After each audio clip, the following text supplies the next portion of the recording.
I know you're suffering mentally and emotionally, and you want it to get better as quickly as possible, as anybody would under those circumstances. But before you start diving into your past, processing your trauma, reparenting your inner child, and following the little dot that goes back and forth, please consider asking and answering this question. Is my brain healthy enough to consistently produce positive emotion? Now, obviously, I'm poking a little bit of fun here. I'm not actually against any of those therapy techniques on principle. I use them regularly, as do many of my employees. But I am beyond frustrated with my field's constant desire to skip the most basic, obvious building blocks of mental health and jump straight to niche, sometimes obscure treatment techniques with people who are suffering right here and right now. Creating feelings like happiness and satisfaction and contentment, frankly, is not your brain's top priority. Keeping you alive is. The experience of positive emotions, happiness, joy, love, calm, is a byproduct of your mind's appraisal that, at least for now, it has done enough to keep you safe and secure for another day. In my life, I have experienced 3 levels of emotional ranges, and the lowest level is basically no range. At my worst, I wouldn't even say I felt sad or angry most of the time. I would say I felt nothing. I don't think my brain was healthy enough to consistently produce any emotions during those times. And when I look at the few photos of me that exist at those times in my life, what I see more than anything is just a vacant, distant expression. It's like my feelings were mostly offline and I was barely even there at all. I think you see this reflected in the world too. Like if you visited some war-torn third world country and you ask somebody living there, hey, are you sad right now? I think you'd probably get a funny look. And obviously it's not like that they're happy or that they're thriving. It's more like when you're in a situation like that, whether it's like external or internal, you don't really have the luxury of considering your emotions. It's not a factor. You're just in a survival state.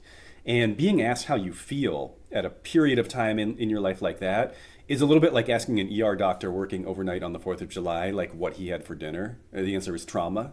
He had trauma for dinner. Like our brains don't care about those things in those circumstances.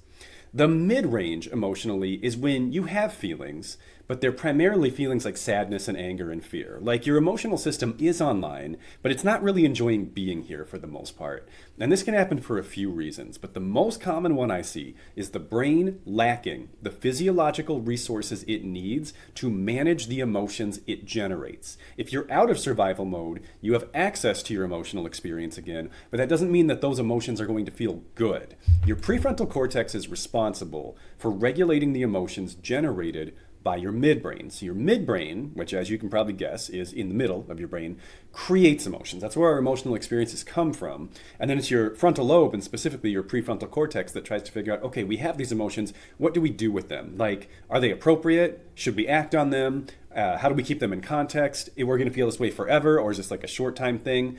And so when your prefrontal cortex is not working right, you become ruled by your emotions. Your life is very out of control, you become very impulsive, and you don't have a lot of choice or agency in what you do.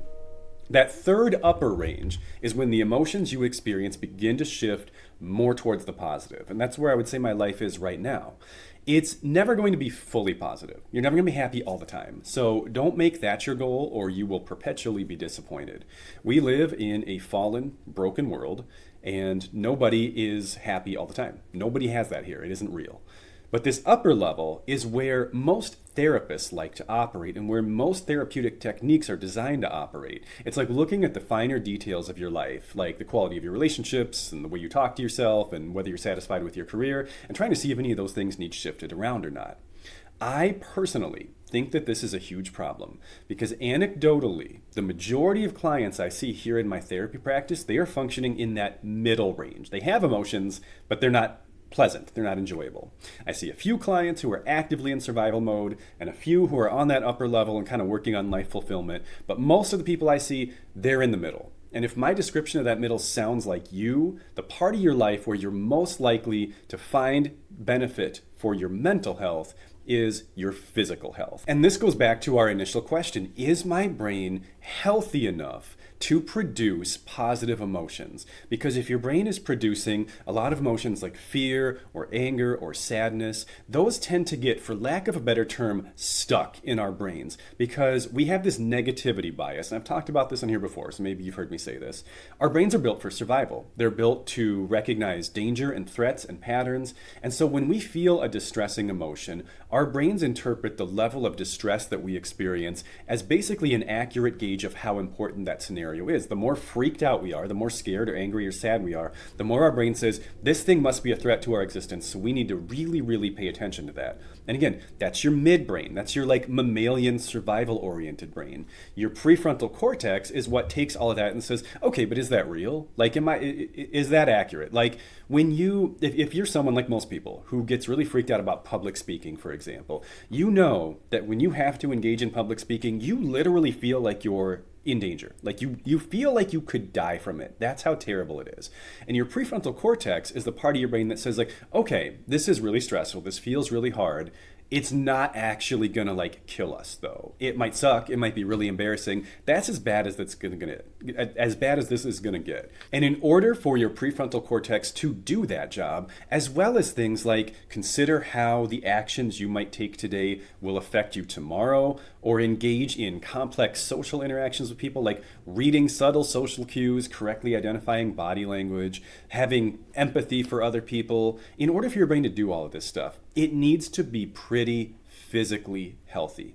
And this is one of my core theses? That sounds really wrong. Is it theses? I don't know how to say that, but theses, I don't like the sound of that. I don't know. You guys know why don't I just say ideas? This is one of my ideas. Is that we skip this step. We so often in professional mental health skip the step where we try to make sure that this person's brain is actually decently healthy and is working well enough for them to be capable of feeling good before we try to figure out like what is happening in your life that makes you not feel good. That's like 95% of therapeutic orientations basically assume that this is either an external problem or if it's an internal problem, it's about the way that you think.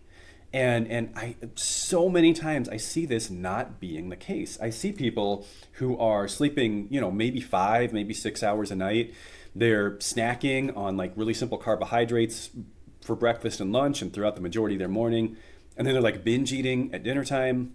They're basically sedentary. They don't move other than when life requires them to move. And they're, overusing one or more substances. And I'm not saying this to disparage anybody. I'm not being mean. This is just me talking, okay?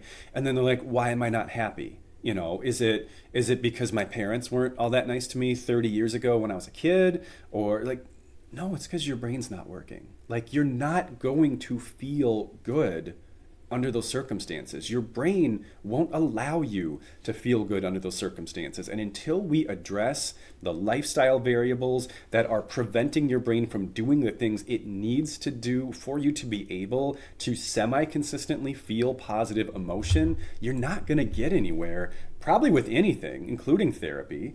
Even meds, in a situation like that are really somewhat of a Band-Aid. Something has to change in your brain's availability to resources.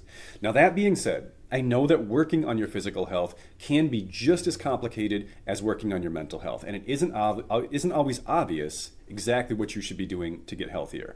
I'm going to give you guys a few actionable ideas just in a minute here, but before I do that, I want to introduce you to today's sponsor, Function Health. Function Health is a proactive health membership designed to give you actionable strategies and ideas for improving your physical health, ideally before it becomes a detriment to your quality of life.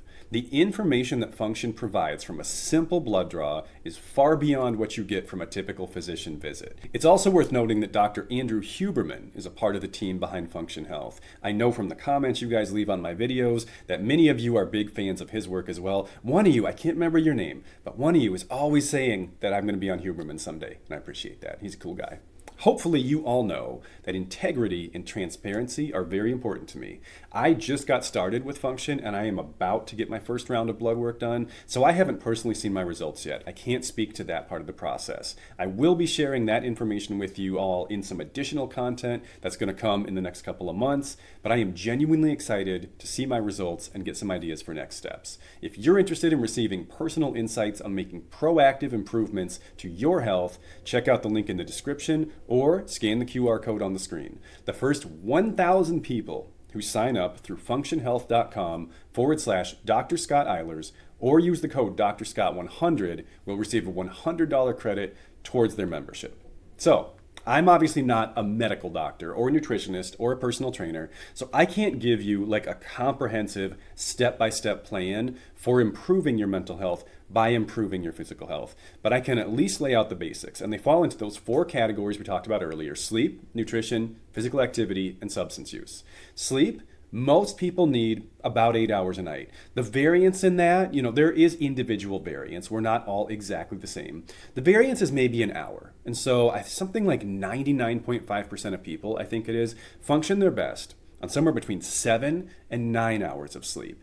If you think you legitimately are your best self at 6 hours, you're probably just used to it and you've probably just adapted to it. You are a tremendous statistical anomaly if that's true, and you're probably, don't hate me, you're probably just lying to yourself. If you're sleeping more than 9 hours a night and think that you need it, you're either probably experiencing hypersomnia as a symptom of depression, or your sleep is horribly inefficient. So sleep is a quality and quantity thing. And the best thing you can do for sleep quality is to be consistent with sleep and wake up times. Now I know when you're depressed, when you're anxious, when you have virtually any mental health condition, almost all of them screw up your sleep to some degree. So I know that I'm literally telling you to do the thing that's hard for you right now. It's not going to be perfect, okay? It's not going to be 100%, but you have to at least try. You have to at least organize your life and your schedule and your activities around the idea that sleep is very important and it's very hard for you to get sleep, but that getting enough sleep, or as close to it as you can, is absolutely critical to your mental health. Try to stick to the same 8-hour window as close to 7 days a week as you can. Because if you can generally get up at the same time and mostly go to bed at the same time, you're gonna have maximized your sleep quality. And even on the nights when you can't get as much as you need, you will still feel better than when it's very sporadic and the hours are all over the place. Nutrition is a really complicated one, I know. And there are people who are experts on nutrition for mental health. So there's people like Dr. Georgia, I don't know if it's pronounced Eid or Edie, it's EDE, or Drew Ramsey or Ellen Vora. These are people I follow on social media. A lot of respect for them. They're smarter than me in this topic. So again, I'm giving you a very basic layout here. But your brain literally needs food. The full term, calories is actually an abbreviation. The full term for calories is caloric energy. And that energy doesn't just get used by your body, it gets used by your brain too. If you have no caloric energy in your bloodstream, your brain basically runs on empty. It's kind of like a phone or a laptop in low battery mode. It gets slower, it gets foggier, things don't work right. So your brain needs consistent access to high quality caloric energy to do its best work.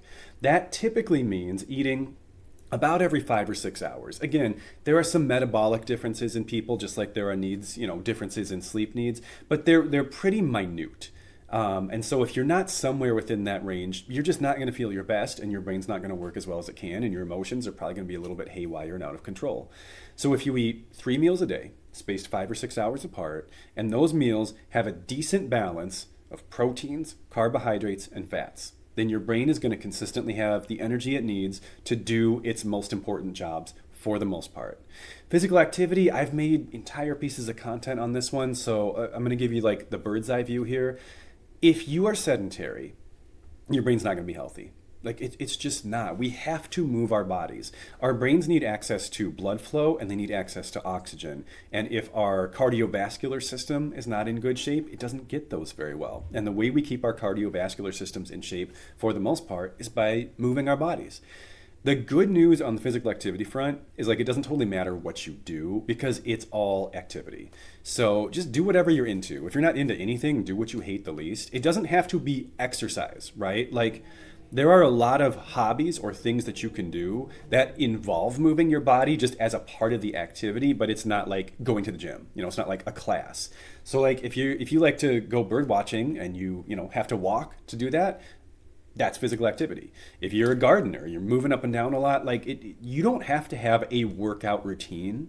You just have to have a lifestyle that uses your body, especially if you're like me and you have a very sedentary job. If you work a very physical job, you've probably already got this covered and you don't really have to worry about it.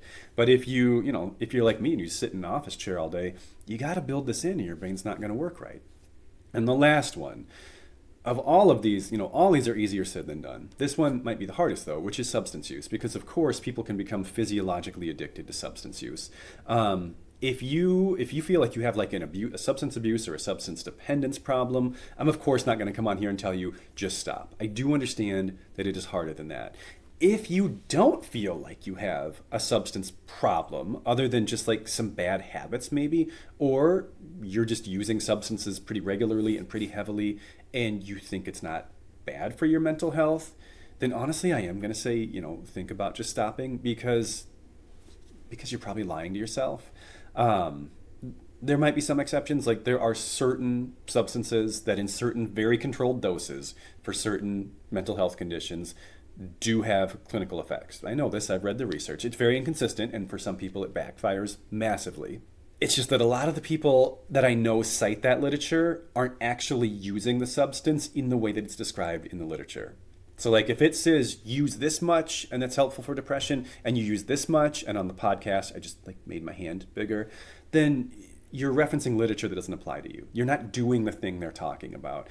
Just be honest with yourself. And if this is something that's holding you back and you really, really want to feel better, you're trading something that makes you feel better for a short period of time for something that makes you feel miserable for a long period of time. And that trade-off is never going to be in your favor. It's going to keep you chasing the positive emotion every day. And those more long-term, sustainable, like chronic feelings of happiness and contentment and joy, they're never going to be there because you're making them conditional and acute and situational. Please don't skip this step. Please do not overlook the tremendous role that your physical health has in your mental health, because most therapists won't help you address this. They'll just jump straight to the high level stuff. And that, I think, is one of the reasons, certainly not the only reason, but one of the reasons why people stay in therapy, sometimes for years, sometimes, not often, but sometimes for decades, and don't really get any better, because somehow all of the talking about stuff doesn't actually change the very physical realities that your brain has certain needs in order to work right. And if you don't meet those needs, there's really no way around that. I sincerely hope this helps. I hope it didn't come off as too confrontational. That was not my intention, but sometimes we do need a little bit of a wake-up call, right? I hope this helps. Take care, and I'll see you next time.